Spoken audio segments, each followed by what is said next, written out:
you know, Noam's out, and Senator Mullins in at the DHS, Department of Homeland Security. The trouble is, they don't have a budget.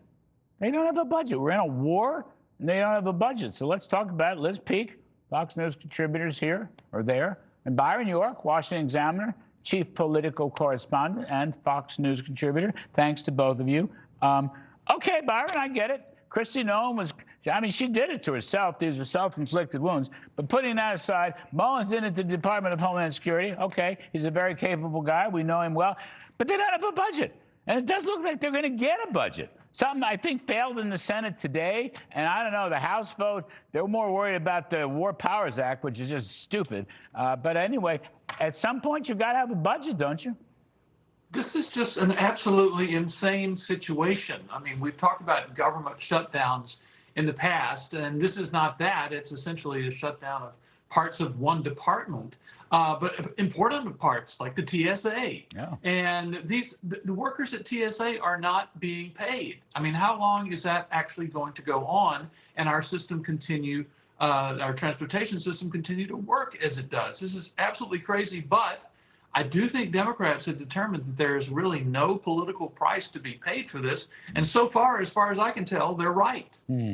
But Liz, you know, at some point it just, well, I don't know. I don't know how people are focused on this. The war is right, encompassing everything. And I want to come back to, we were talking to Newt Gingrich at the top of the show. There's awful pessimism coming out of Washington about the war. And we saw some of it in the money markets, in the financial markets today. Also, some retired admirals worried about little Iranian motorboats closing down the Hormuz Straits, which is so goofy. But the point is, why is everyone so pessimistic? Why can't you fund the Coast Guard and the TSA and the Secret Service, okay? Why can't they just say that Iran has been fighting and hating and trying to kill America for 47 years, and this president may not be perfect, but why can't we get behind him at least for a while and see how he does, Liz?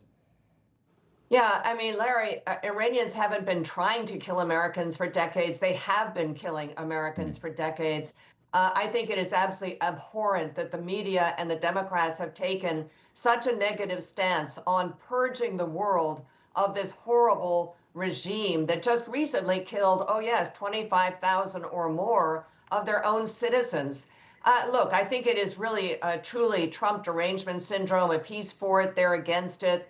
I also think that the left wing of the Democratic Party has become so anti-Israel and frankly anti-Semitic that they don't have a reasoned approach to this conflict at all. So I think it's really tragic. I do think in terms of markets and so forth, the Strait of Hormuz, as Ed Yardeni just said, is kind of critical. We have 120 ships there now waiting for passage. It is hugely important to the price of oil, which spiked again today. So I think people are looking at the Fed not being able to lower rates and other sort of ancillary outcomes from this conflict.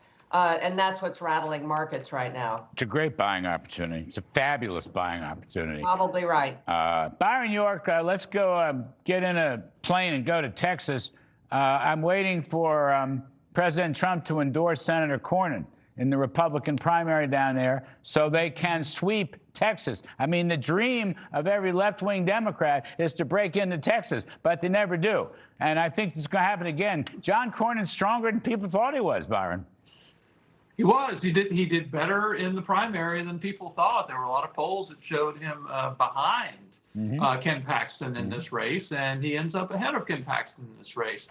I think it's a matter of time before President Trump offers his endorsement, which is, you know, all of these races we just saw are another example of how important a Trump endorsement remains in Republican primaries. Incredibly, incredibly important. So right now, I think people are finally taking a look at James Tallarico and saying, boy, this guy is way, way out there.